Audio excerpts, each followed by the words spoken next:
Now let's shift focus to the legality or otherwise of the proposed protest by the Nigeria Labour Congress in solidarity with the Academic Staff Union of Universities. Has been on strike since February 14. As a matter of fact, that was some Valentine's Day gift.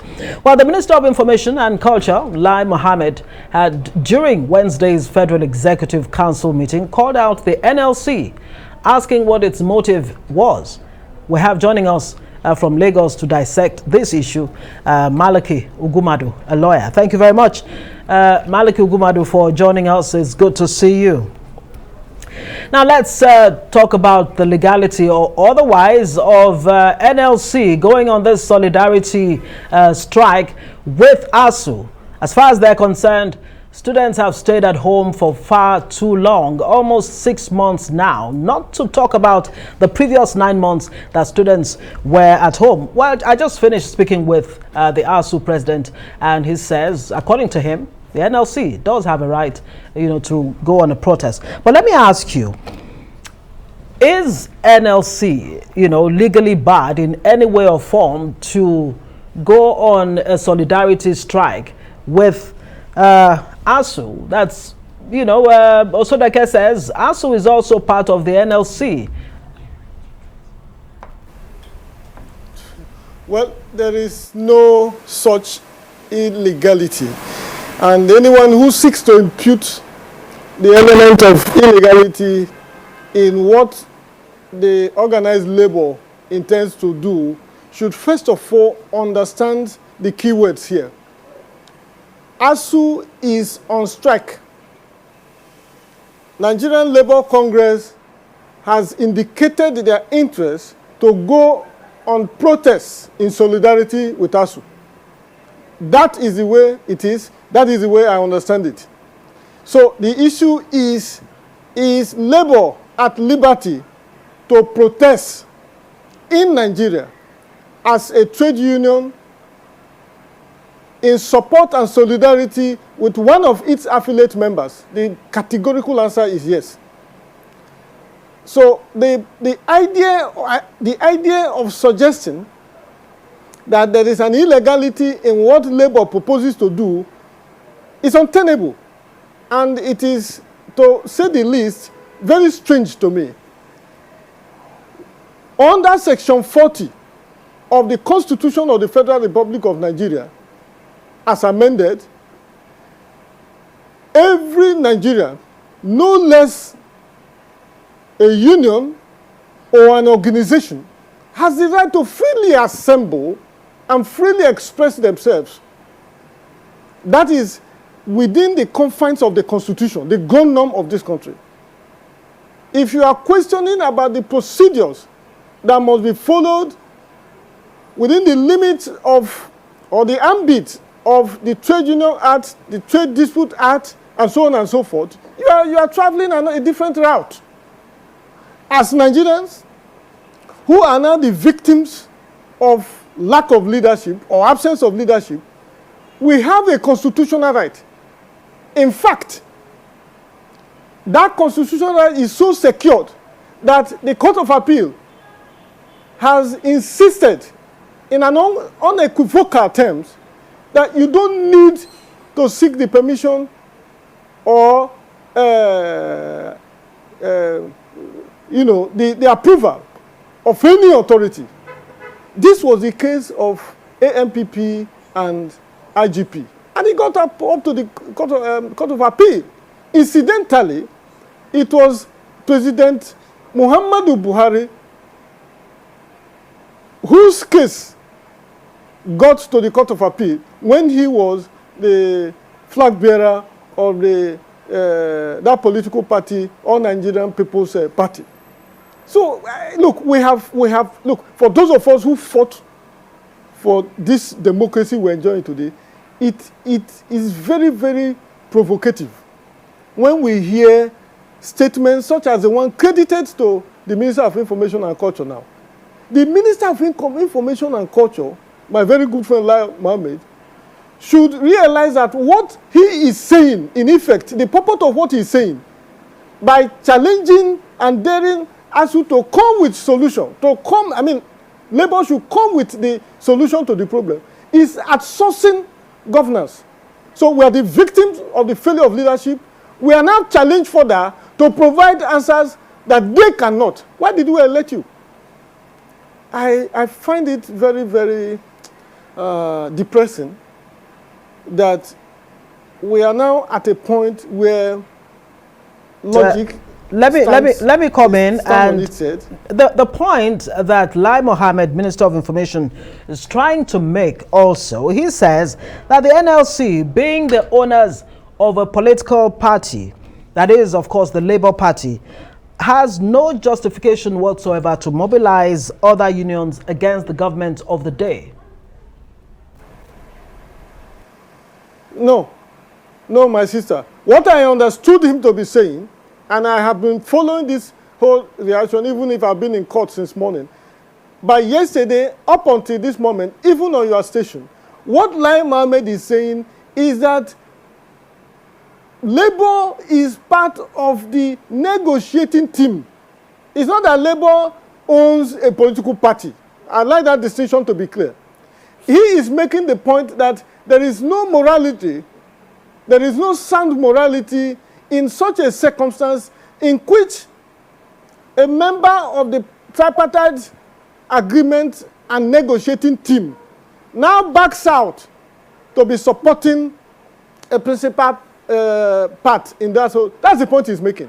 For me, that is begging the issue. As far as I'm concerned, it is the collapse of leadership that has led to this so-called negotiation in the first place. And by the way, how many negotiations upon negotiations have we had in this country? How many of them have they kept faith with? If you have issues with labor centers, do you also have issues with Nigerians? I believe and I know that when this argument, as faulty as it is allowed to stand, the next moment they will ask us, Nigerians, the victim of lack of leadership in this country, to provide the answers to our problems. I'm sure that is why we are told to carry, in some states, to defend ourselves, carry arms, as if there are no cohesive forces in this country. The whole essence of a state, of a country, is located within the understanding that a single security agency, albeit law enforcement agencies, shall possess the cohesive forces of that country. So where you have all manner of militias running amok,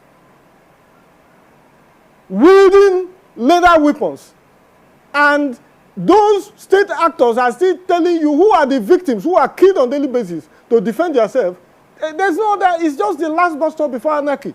That is what these people are doing. Okay, look, alongside the point the information minister made, Lai Mohammed, let me come with this point. Alongside that point, about the legality or otherwise of NLC joining in a protest, solidarity protest, not a solidarity strike. We need to underscore that. He is saying that the NLC is being partisan. Let me underscore that point again. According to Lai Mohammed, the NLC owns a party, a political party, and therefore, according to Lai Mohammed, the NLC is being partisan, is playing politics. Is Labour also part of Labour? Is ASUU a member of Labour Party officially? So I don't quite get that argument. I'm happy that you are expanding what I heard him say is what I have stated. But assuming without conceding that this is the point he's making, is ASUU also part of Labour Party? I do not want to be confused, or Nigerian people to be confused. The point is that we have had a systemic failure. We have had, to the embarrassment of the world, a country as resourceful as ours in 21st century that has left its educational system lying fallow and prostrate for a very long time. Now, a very progressive and very patriotic, in my view, organization such as the Academic Staff Union of Universities is making spirited effort to redress the decadence in that particular system. And we see state actors behaving. Okay, let's even accept that Lai Mohammed is making a valid point. Can you reconcile what he's saying now with the directive of Mr. President to the Minister of Education, Adamu, to resolve this problem willingly within a fortnight? Can you reconcile that? Part of the problem of this government, beyond the deceit that we're beginning to see, is the very incoherent position they take on every issue. Please, just suppose what Lai Mohammed is saying and what Mr. President, and tell me whether that is how a government should be talking. Look, they should limit and moderate the provocation that we're not having. When I was in the university, you can't do that. You can't do what is happening now. Our records are there. We will make sure that that government realizes that education, that development and nation building is proportional to the quality of education that you have. You will not try it. I was in the university all through the military era. They could not do that. So why they have these liberties that we are beginning to see a laid-back student movement. Otherwise, you don't get so thoroughly disgraced and displaced as a citizen. No less. Let me ask you, as a lawyer in ensuring that the federal government or even state governments or governments at any level, that they do the right thing, whether in terms of providing education and ensuring that the quality of education, is not below what is globally acceptable, whether as far as health is concerned or even the provision of infrastructure. In the case of ASUU has gone on strike a number of times. We've lost count. Now the strike is almost 6 months and it's still not looking like there's going to be a resolution to this. Would you as a lawyer say, from the get-go that the best approach for ASUU to resolve, to ensure that government does the right thing as far as fixing tertiary education is concerned, that ASUU really should even, consider going to court? Is that a possibility at all? Is it actionable? Well, there are options, an avalanche of options which cannot be taken away from the table at the moment. In short, I can tell you, operating within the labor movement and civil society organizations in the country, I can confidently tell you that there are quite a number of divergent views on this issue.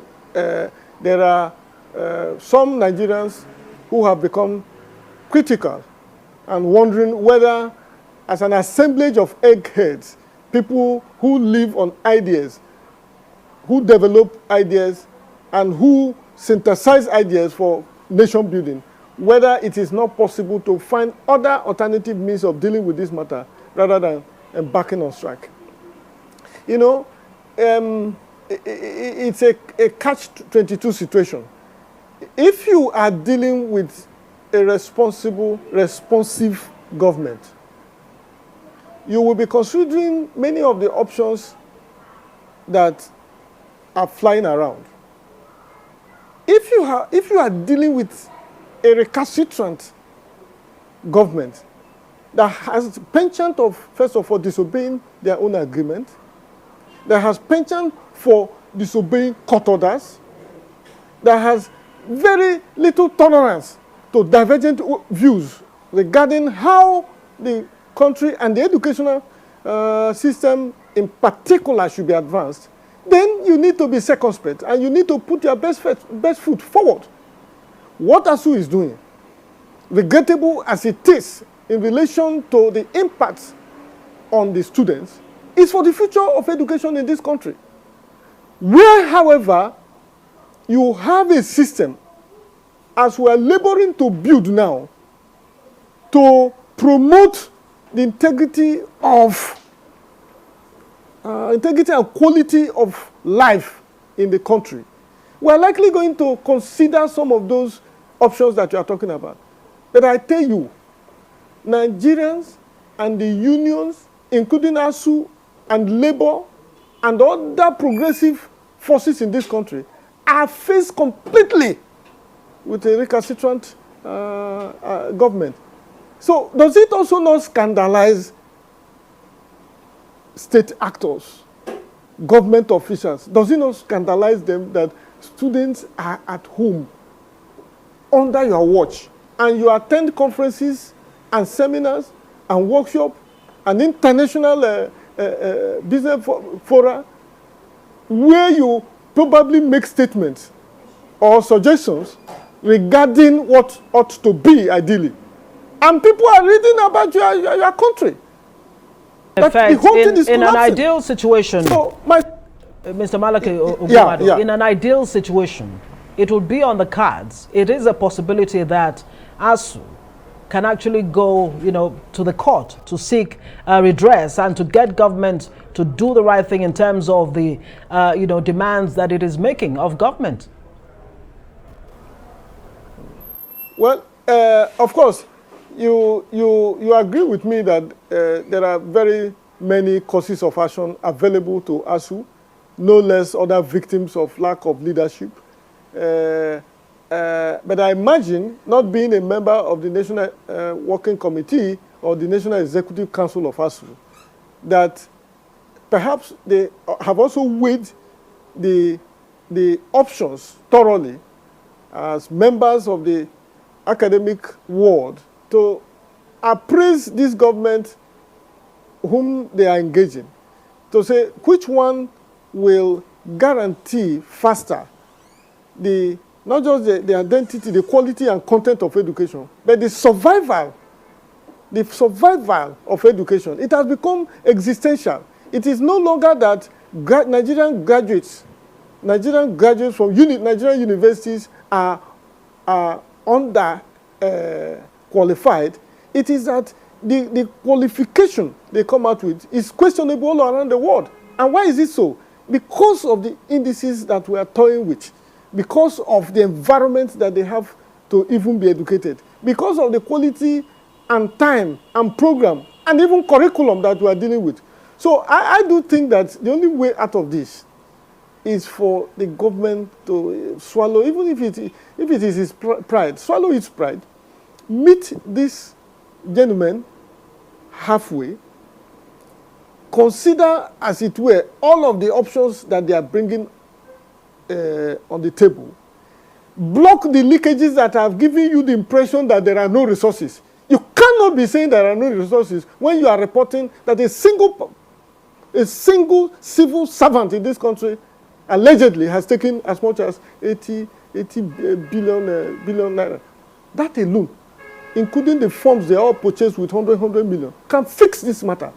So they should limit the provocation. We are getting very, very provoked over this matter. It is a shame, it is a disgrace, and it's not acceptable. I don't know who will come to argue that there is any rationale in the position of government as far as this issue is concerned. Well, speaking of meeting each other halfway, just used that term earlier. I mean, not too long ago, President Muhammadu Buhari actually raised the alarm, more or less throwing his arms in the air and, like helpless indeed, saying, ASUU, go back to the classroom. We are already meeting you halfway on your demands. Can you please go back to the classroom so that we can, resolve all the other issues that may still be pending? Don't you think ASUU should demonstrate some level of, ready to meet government halfway by going back to the classroom? All of those pushing those propositions should turn their energy on the government and tell government to start paying, start meeting the conditions. It's not just about payment. There are other, credible demands of ASUU, which is geared towards a sustainable educational system. Government should start doing those things.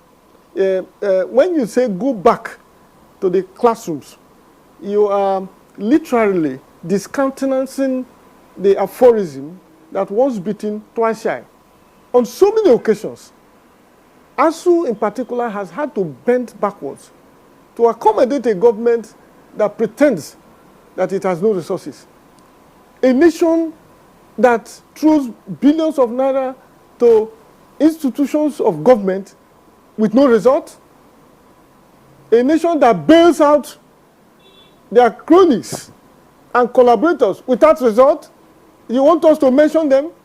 That kind of nation that can wake up one day and create institution and fund it cannot give half that amount to the foundation of development in any nation. Go and read the history of Singapore.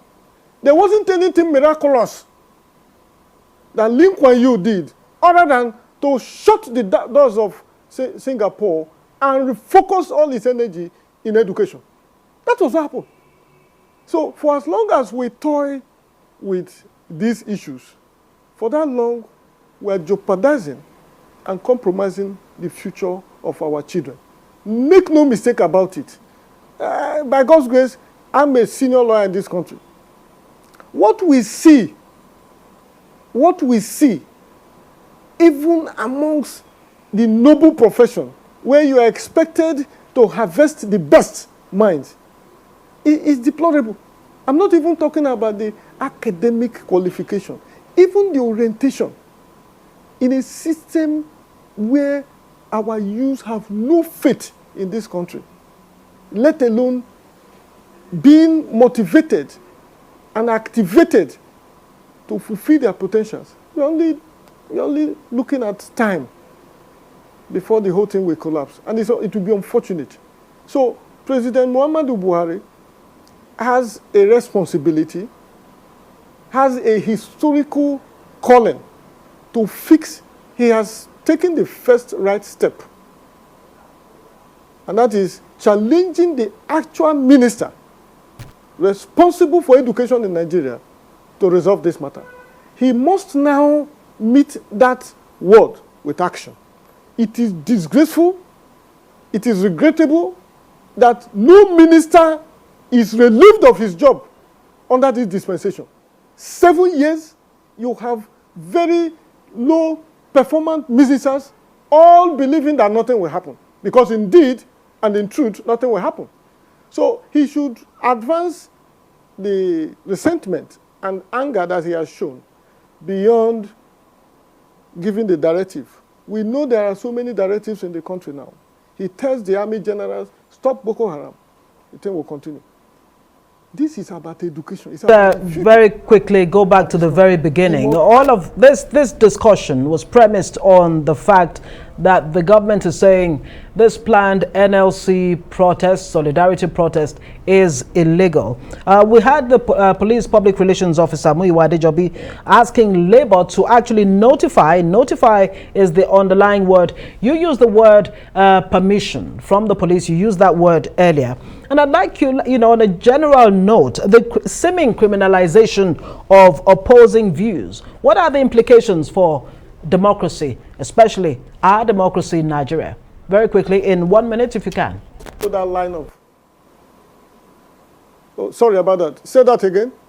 I'm talking about the police PRO, Muyiwa Adejobi, asking Labour to notify it, on the number one, the purpose, the day, the route, and the purpose of the protest. That's on the one hand. I want to get your opinion on that because he says notify. You talked about, asking for permission. That was the word you used earlier. And I'm asking also the criminalization of opposing views. What are the implications for our democracy? Okay, thank you. Let me take it one after the other. On the first issue of seeking permission and indicating the time, the venue, and whatever for the purpose of approval, that is no longer the law. Muyiwa is a very good friend of mine, just as Frank was. Frank is. The law, we have moved beyond that. I mean, in 2007, the present president, being a member of the All Nigerian People's Party, ANPP, together with the former president of the Senate, Okadibo, Chuba Okadibo, were thoroughly brutalized during a political rally they had in Kano. Part of the argument of the police was that they didn't seek the permission of the Nigerian police force. The same point that you are now attributing to my friend Muiwa. That matter traveled from the Federal High Court up to the Court of Appeal, where the Court of Appeal took advantage of that situation to strike down one of the vestiges of primitive colonial domination in Nigeria, emphasizing that this whole notion of seeking permission arose from the Public Protection Act, which is a legislation bequeathed to this country by the colonial masters, and warned that they need not seek the permission of the Nigerian police. If you like, out of courtesy, you can write them, you can notify, you can even give them a phone call. Notify. But your right to protest cannot be foreclosed or made contingent on any manner of permission. That is not the law.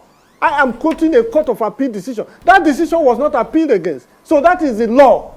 Thank you very much. I have referred you to Section 40 of the Constitution. I have referred you to the Trade Union Act. I've yes, indeed. To the Trade Dispute Act. So what other law is he talking about?